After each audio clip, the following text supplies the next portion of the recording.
Think about the last time you tried to get out of a deep car seat or up from a low, comfortable sofa. You leaned all the way forward, grabbed the armrests with white knuckles, pushed with everything your arms had, and maybe even let out a little grunt just to clear the threshold. When you look in the mirror, you might notice your favorite pants are hanging a bit loose in the back.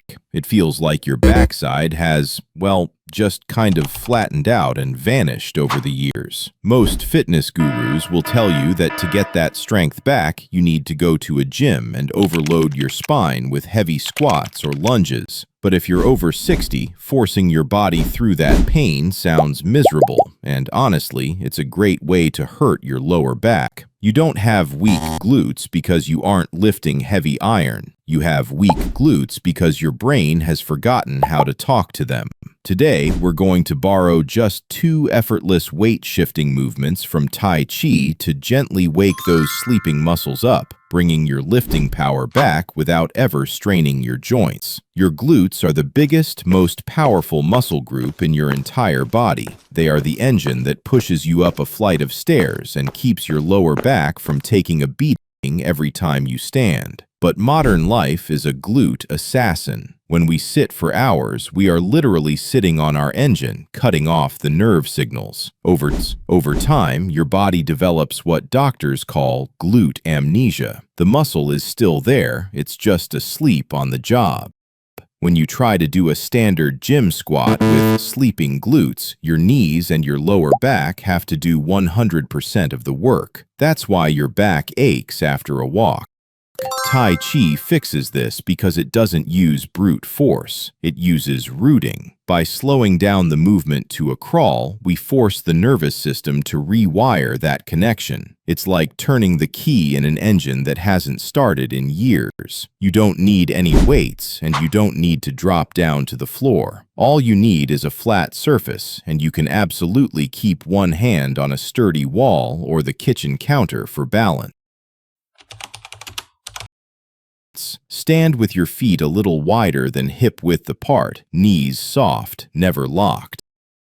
Slowly, spend about 5 seconds shifting your entire center of gravity onto your right leg. As you sink into that right side, squeeze your right butt cheek gently, imagining your foot is sinking deep into warm, thick mud. Hold for 3 seconds. Feel the heat building in the side of your hip.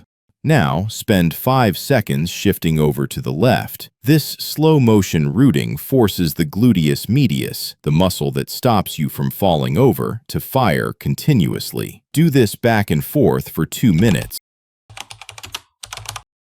Take a comfortable step forward with your right foot. Slowly press your hips forward, shifting 70% of your weight to the front leg. As you arrive at the front, push your front heel into the floor and feel your glute tighten to hold you there. Now, slowly press your weight backward into the rear heel, squeezing the rear glute as you sit back. Will your thighs burn a bit? Yes. Will you feel a little wobbly at first? That's just your nervous system searching for the muscle.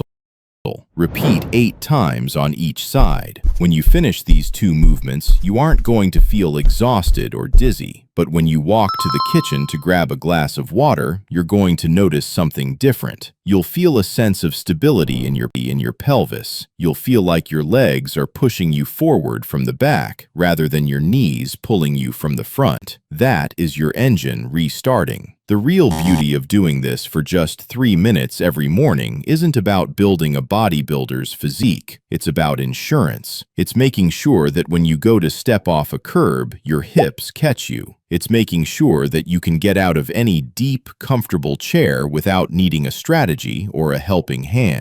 The danger isn't doing these slow movements. The danger is letting the engine rust until it locks up completely. Your strength didn't leave you. It just went quiet. Your glutes don't need to be punished with heavy weights. They just need to be remembered through gentle movement. If you felt that subtle squeeze of life coming back into your hips today, let's make a deal. Try these 2 moves every morning this week before you check the news. Then come back to this video and write in the comments, "My engine started." And if you want to keep learning how to reclaim your independence and move without fear or pain, hit that subscribe button. I'll see you at the next step. Stand tall and keep rooting. And if you want to keep learning how to reclaim your independence and move without fear or pain, hit that subscribe button. I'll see you at the next step. Stand tall and keep rooting.